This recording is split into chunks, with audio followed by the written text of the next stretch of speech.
Welcome to the TT4T News. I'm Jeff Burnett. I'm Ann Feldman. And I'm Jeanette Carlson. And we are coming to you live from Colorado. This is one episode you're going to love. So who's been in the superhero training zone this week? It's been us! Yay! We were lucky enough to spend last Wednesday, Thursday, Friday in Colorado, actually in Denver, Colorado, doing 2 days of one day a site visit and then another day at a Schoology conference. So it was 2 days all about Schoology and learning about how people are using Schoology and the future of Schoology. And it was awesome. It was. And a big shout out to Chris Edwards because she took us on and took us all around Cherry Creek School District where we were able to get into 3 different schools and see 7 different classrooms and how they're using that Schoology workflow in their classrooms. So a lot of great takeaways, and it is just really exciting to have a really consistent digital workflow for all the students. Yes, and then on Friday was the Schoology conference, and we had the opportunity to listen to the Schoology co-founder and CEO, Jeremy Friedman, and he shared a lot of the new features of Schoology that will be rolling out quickly and some of the features of the enterprise version that I think our teachers in Bellevue Public Schools will really enjoy, and it will really change things in the classrooms. It was a very exciting day, and we got to collaborate and meet a lot of other teachers and Schoology employees from the Colorado area. So it was just a great 2 days of learning for all of us. And so what we're going to do is take everything that we learned and share that with our building tech coordinators and get that information out to you guys, because on our free version, we can already start experimenting with a lot of these tools in Schoology. And then once, we get comfortable with that, it just starts to make a really great workflow for those students. Yes. So yeah, we'll be sharing that out very soon. So I have been hearing that we have some of our Bellevue Public Schools superheroes going out and about sharing their knowledge and expertise. So what have you heard about that, Anne? Well, I actually saw them in their capes getting ready to head up to UNO for a student leadership conference. So way to go. And that would be Stephanie Tell, Michelle Boyce, Garrett Sims, and Darren Tell. And this is something that Amber Johnson has a hand in. So just a shout out to all those fine people representing Bellevue Public Schools. Awesome. Good job. I don't know. I think we probably need to talk to students about leadership. That's definitely important. I agree. Growth mindset, maybe? Oh, I would love to talk to them about growth mindset. That's great. What if we did a breakout EDU? Hey, I'm super excited to be here at UNO for the Leadership Conference, and I'm here with Mr. Tell, and we are super excited to teach kids about leadership and rockets and blow some stuff up. And we're super excited to see what type of problem-solving skills these kids have at UNO Leadership Conference, and we are super excited to see them work together in collaborative groups. I'm out of here. It's that time of our episode for Jeff's Flying High Shoutouts. This is the part of our episode where we are going to be highlighting awesome things happening in Bellevue Public Schools by staff and students. This week, we'll be flying over to Bellevue East High School to learn about a great video project led by the Leadership Academy, which is headed up by Sarah Fiel and Anthony Dunn. Here is Sarah telling us all about the cool project. Okay, so one of the things that we've been doing with Leadership Academy at Bellevue East is we started some positive campaigns around our building just to improve the morale and culture of our school. One of the things we did this week was we actually did a appreciation challenge that we started last Friday, and since I'm the Leadership Academy sponsor, I decided to start off with some of my Leadership Academy students that I really appreciate for their support they give other students and their positivity in our building.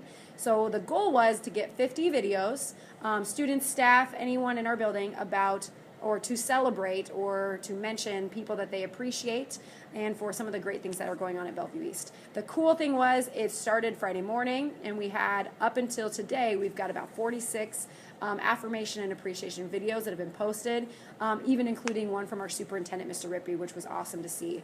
So the goal of the campaign was if we could get up to 50, myself, I'm going to give $50 to Emma Strong Foundation, who is the foundation of one of our teachers' daughters, and Superintendent Rippey said he would match that. So the goal was just to kind of show kids how important it is to spread positivity and appreciation for all the great things going on around them in their school and in their community.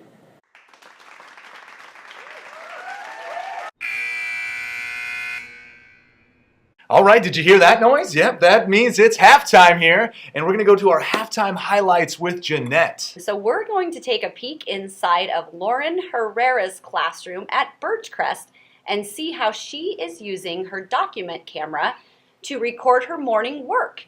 While her students work, Miss Herrera is taking care of late arriving students and helping those students with work they may have missed yesterday because they were absent.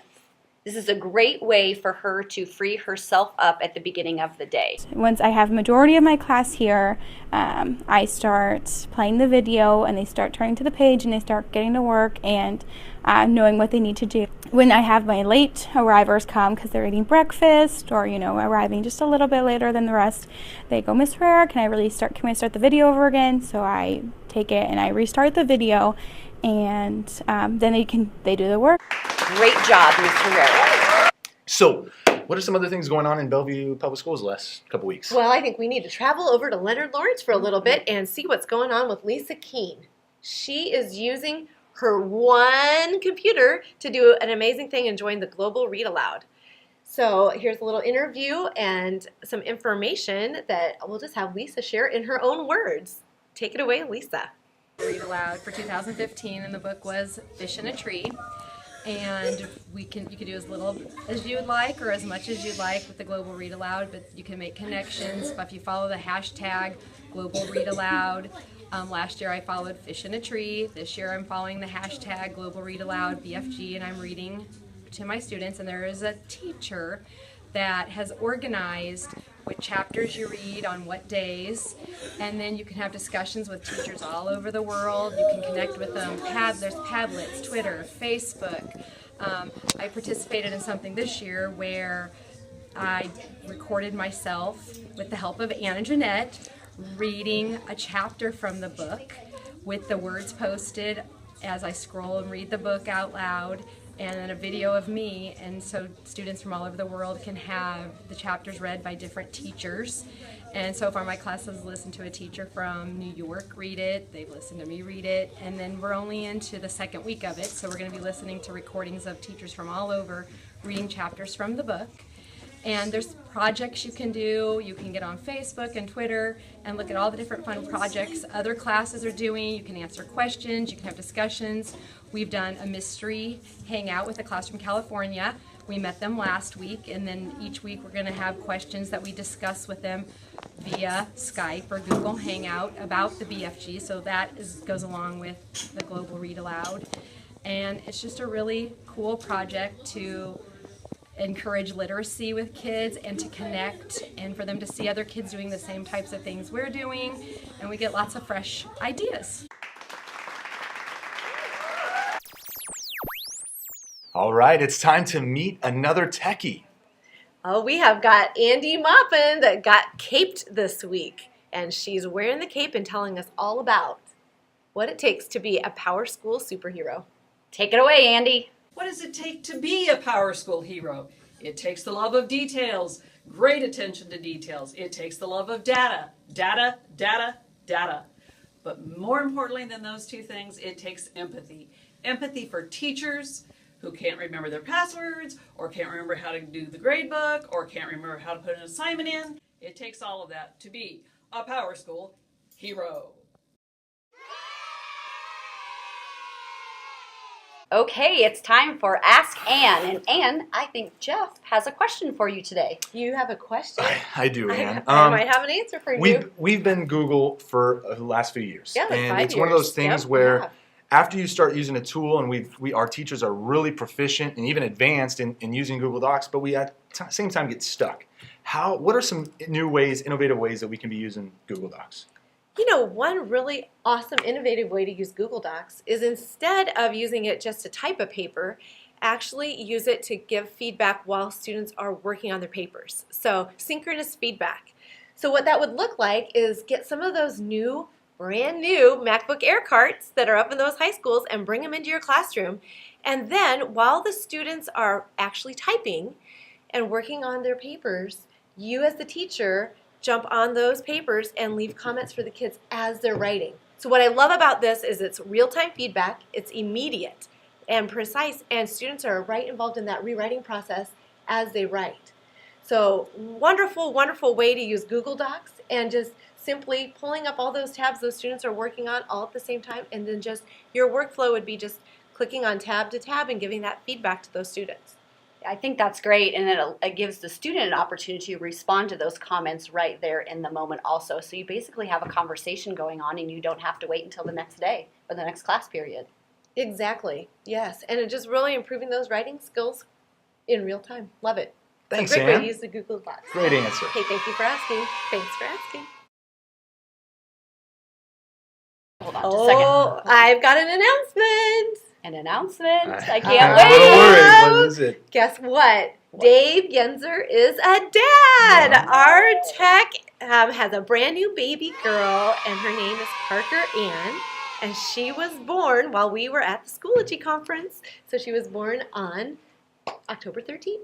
It's awesome. It's Congratulations. exciting. Congratulations, Yes. Dave.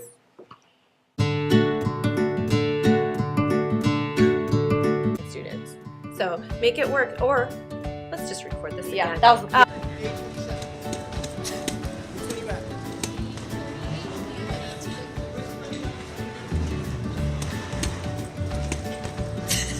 so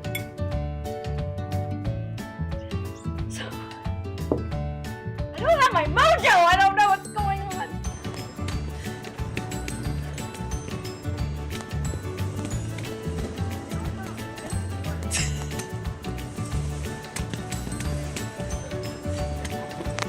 We have a question. I have an answer. All right. What's going on?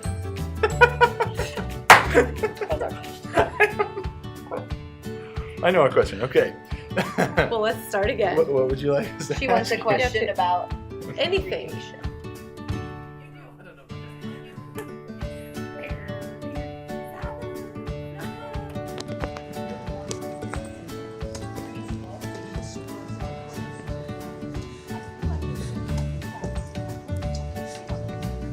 You do. You guys Cheers.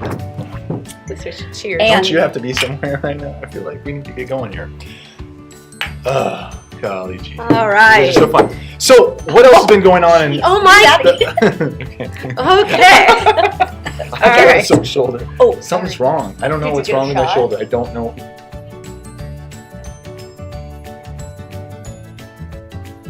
Just like, and just keep, well, and just keep going. Like, Okay. Specifically, we were in the Cherry Creek School District out there near Denver. is that all you can say? Well, what do you want me to say? Okay.